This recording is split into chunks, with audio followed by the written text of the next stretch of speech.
નમસ્કાર, એશિયાના સૌથી જૂના અખબાર મુંબઈ સમાચારના ડિજિટલ પ્લેટફોર્મ પર હું રાહુલ આપનું સ્વાગત કરું છું. મુંબઈ સમાચારની ખાસ પ્રસ્તુતિ ખબરોના ખબર અંતરમાં આજે આપણે 5 જાન્યુઆરીએ મુંબઈ સમાચાર અને અન્ય અગ્રણી અખબારમાં છપાયેલા સમાચારની ચર્ચા કરીશું. શરૂઆત કરીએ આપણા પોતાના મુંબઈ સમાચારથી.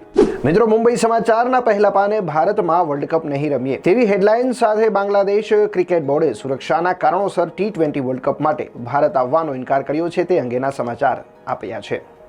ત્યારબાદ ગાંધીનગરમાં ટાઇફોઇડની સ્થિતિ ગંભીર. ગાંધીનગરના વિવિધ સેક્ટરોમાં ટાઇફોઇડના કેસોમાં સતત વધારો થતાં આરોગ્ય તંત્ર દોડતું થયું છે. તે સિવિલ હોસ્પિટલમાં દર્દીઓની સંખ્યા 350ને વટાવી જવાની આશંકા સેવાઈ રહી છે. આ સાથે વડાપ્રધાન મોદી અમદાવાદમાં ખેલ મહાકુંભના ઉદ્ઘાટન સમયે ભારત 2036ના ઓલિમ્પિક્સની યજમાન પદે તૈયારી હોવાનું જણાવ્યું હતું. તેમણે વિશ્વાસ વ્યક્ત કર્યો કે ભારત 100 મેડલ જીતવાની ક્ષમતા કેળવશે તે અંગેના સમાચાર પણ પહેલા પાને જોવા મળશે. મિત્રો, મુંબઈ સમાચારના પ્રથમ પાને આ સાથે વડોદરામાં એક જ કોમના બે જૂથ વચ્ચે પથ્થરમારો. શેર બજારમાંથી વિદેશી રોકાણકારોએ 2 દિવસમાં રૂપિયા 7,608 કરોડ પાછા ખેંચ્યા. કેરળના રેલવે સ્ટેશનમાં આગ, સેંકડો વાહન ખાક.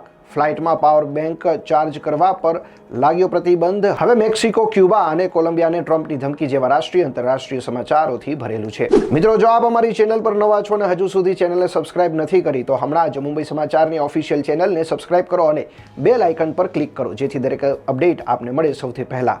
અને હા, મુંબઈ સમાચાર ઈ પેપર વાંચવા અમારી ઓફિશિયલ વેબસાઇટ epaper.bombay-samachar.com પર વિઝિટ કરો. મિત્રો, મુંબઈ સમાચારના બીજા પાને છે ભરત ભારદ્વાજનો લેખ એક્સ્ટ્રા અફેર, જેમાં વેનેઝુએલાના પ્રમુખ નિકોલસ માદુરોના અમેરિકી દળોએ એક ગુપ્ત ઓપરેશન દ્વારા જેલ ભેગા કર્યા હોવાના અહેવાલ છે. આ ઘટના બાદ વેનેઝુએલામાં ભારે અરાજકતા અને સત્તાના સંઘર્ષની સ્થિતિ સર્જાઈ છે તે અંગેનો લેખ આપવામાં આવ્યો છે અને તેની બાજુમાં આજનું પંચાંગ. ત્યારબાદ આ સાથે આપને જોવા મળશે વિશ્વના સૌથી મોટા શિવલિંગની બિહારમાં 17મીએ સ્થાપના. ચંદ્રગ્રહણને લીધે તિરુમલા મંદિર 10 કલાક બંધ રહેશે. વેનેઝુએલામાં અમેરિકન હુમલામાં 40ના મોત જેવા મહત્વના સમાચાર.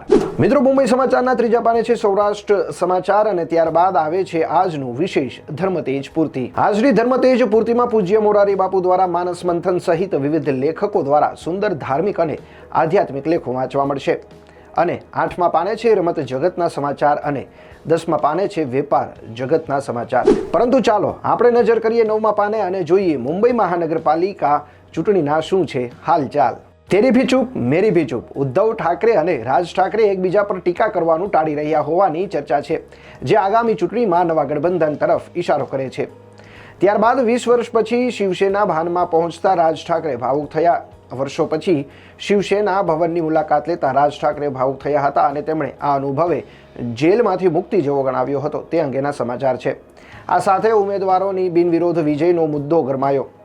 મુંબઈ મહાનગરપાલિકાની ચૂંટણીમાં કેટલાક ઉમેદવારો બિનવિરોધ ચૂંટાય તેવી શક્યતાને લઈને રાજકીય વિવાદ વકર્યો છે તે અંગેના સમાચાર છપાયા છે. આ સિવાય રાહુલ નાર્વેકરને તાત્કાલિક સસ્પેન્ડ કરવા ઉદ્ધવ ઠાકરેની માંગણી. પાલિકા ચૂંટણી પ્રચારમાં કોંગ્રેસ ભાજપ વચ્ચે ઝપાઝપી. કપિલ સિબ્બલનું નિવેદન જેવા સમાચારો છાપવામાં આવ્યા છે. તો મિત્રો, ચાલો જોઈએ હવે અન્ય ગુજરાતી અખબારોમાં શું છપાયું છે.